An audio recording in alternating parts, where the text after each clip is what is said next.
Assalamualaikum warahmatullahi wabarakatuh. Perkenalkan, nama saya Mevina Diraski. Pada video ini saya akan membahas mengenai 4 topik bahasan, yaitu kurva keseimbangan pada sisi Keynes, kurva keseimbangan pada sisi klasik, dan juga kurva kebijakan moneter dan serta fiskal. Nah, yang pertama saya akan membahas mengenai kurva equilibrium pada sisi Keynes.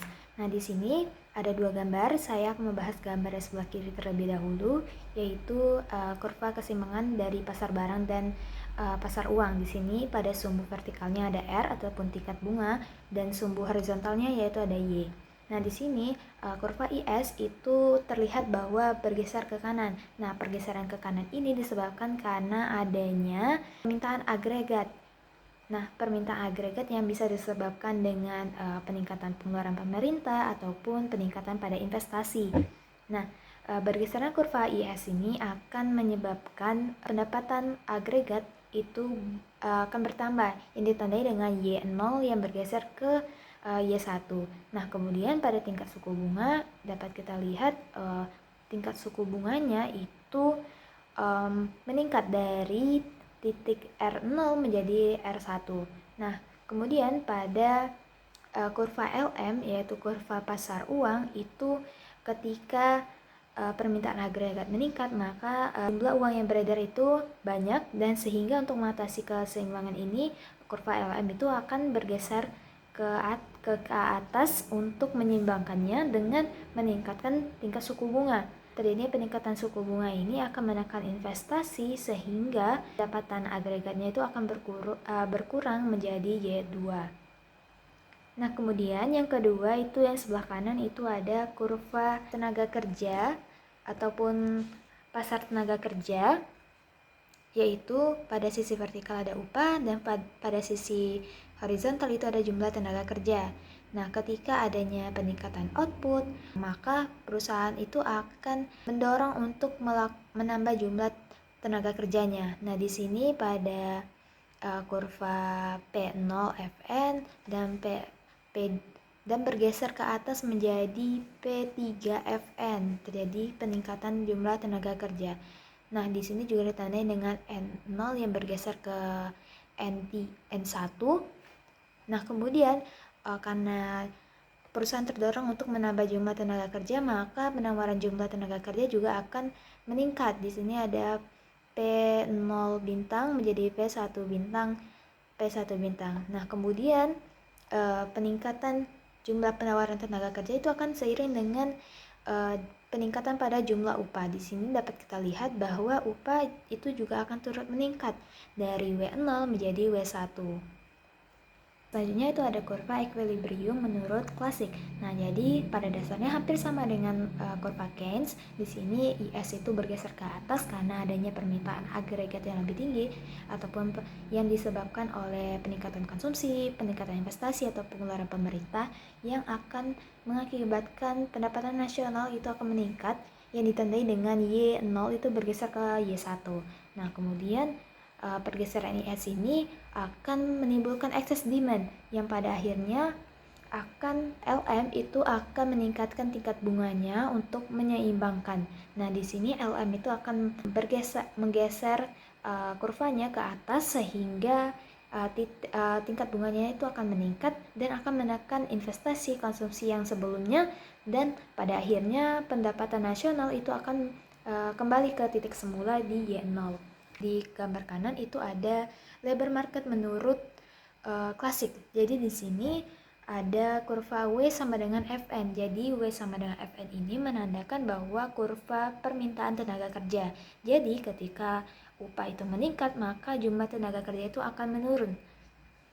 Dan pada kurva W sama dengan P bintang sama dengan P titik Gn ini menandakan kurva penawaran tenaga kerja. Jadi ketika tingkat upah itu meningkat, maka lebih banyak individu yang bersedia untuk bekerja dan pada akhirnya akan meningkatkan jumlah tenaga kerja. Nah, di sini keseimbangan itu terbentuk ketika penawaran dan permintaan tenaga kerja ini bertemu di satu titik. Nah, di sini ditandai dengan ketika W0 sama dengan N0. Nah, dalam klasik itu kurva labor market itu dapat menyesuaikan dengan jumlah tenaga kerja dan upah yang diberikan. Nah, yang selanjutnya ini ada kurva penyesuaian labor market equilibrium menurut klasik. Nah, jadi di sini ada pergeseran pada kurva P0 ke P1Fn. Nah, pergeseran pada kurva ini disebabkan karena adanya peningkatan output. Nah, peningkatan output ini akan membawa perusahaan untuk meningkatkan jumlah upah yang diberikan kepada tenaga kerjanya. Nah, kemudian pada kurva P0 bintang GN bergeser ke kurva P2 bintang GN ini disebabkan karena adanya peningkatan pada jumlah tenaga kerja. Nah, dalam klasik, peningkatan jumlah tenaga kerja itu akan meningkatkan jumlah permintaan tenaga kerja, sehingga pada akhirnya itu upah itu akan turut naik menyesuaikan. Nah, dalam hal ini kurva ini menjelaskan bahwa ketika terjadi peningkatan pada tenaga kerja ataupun output, itu upah akan menyesuaikan. Nah, yang selanjutnya yaitu ada kurva kebijakan moneter. Yang pertama itu adalah kurva ISLM terlebih dahulu, yang sebelah kiri. Jadi di sini dapat kita lihat bahwa hampir sama pada kurva sebelumnya, namun dalam hal ini pergerakan itu lebih mengarah kepada kurva LM-nya, di mana ini merupakan kebijakan moneternya.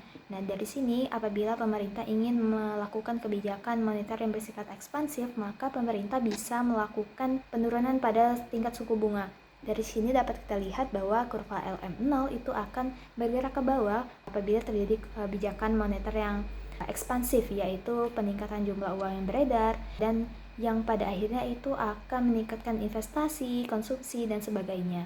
Nah, peningkatan ini akan menurunkan tingkat suku bunga dan pada akhirnya itu akan meningkatkan pada pendapatan nasional. Dari sini pendapatan nasionalnya itu akan bergeser dari Y0 ke Y2. Nah, kemudian apabila pemerintah ingin melakukan kebijakan moneter yang bersifat kontraktif atau mengurangi jumlah uang yang beredar, maka mereka akan meningkatkan suku bunganya. Di sini dapat kita lihat LM1 itu bergerak ke atas untuk meningkatkan suku bunga. Di sini R2 bergeser ke R3 tingkat suku bunganya. Nah, pergeseran ini akan meningkatkan penurunan pada investasi, konsumsi, dan sebagainya, yang pada akhirnya juga akan menurunkan pendapatan nasional. Di sini pendapatan nasionalnya berkurang menjadi yang sebelumnya di Y2, kemudian bergeser ke kiri menjadi Y3. Sebelah kanan ini ada merupakan labor market pada kurva kebijakan moneter. Di sini ada P0 bergeser ke atas ke P3FN. Nah, pergeseran ini disebabkan karena adanya peningkatan output. Nah, peningkatan output ini seringkali ditandai dengan adanya kebijakan moneter seperti kebijakan moneter ekspansif yang meningkatkan jumlah uang beredar. Nah, dari sini perusahaan itu akan meningkatkan jumlah tenaga kerjanya dan menentukan tingkat upahnya. Kemudian ada pula PE0GN itu bergeser ke atas ke PE3GN itu disebabkan karena adanya peningkatan pada penawaran tenaga kerja. Nah, hal ini juga dapat terjadi ketika individu ataupun tenaga kerja itu meningkat atau bersedia untuk bekerja dengan ekspektasi upah real yang lebih tinggi ketika adanya kebijakan moneter.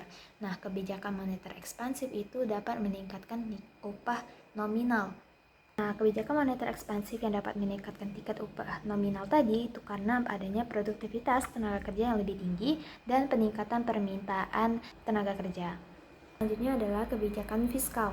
Nah, pada kebijakan fiskal ini, pada gambar sebelah kiri, dapat kita lihat bahwa terjadi pergeseran pada kurva IS. Nah, pergeseran pada kurva IS ini dapat disebabkan karena adanya kebijakan fiskal yang ekspansif seperti penurunan pajak.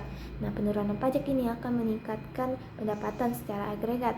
Dapat kita lihat di sini Y0 itu akan bergeser ke Y2. Nah, pergeseran pada kurva IS itu akan menyebabkan pergerakan di kurva LM.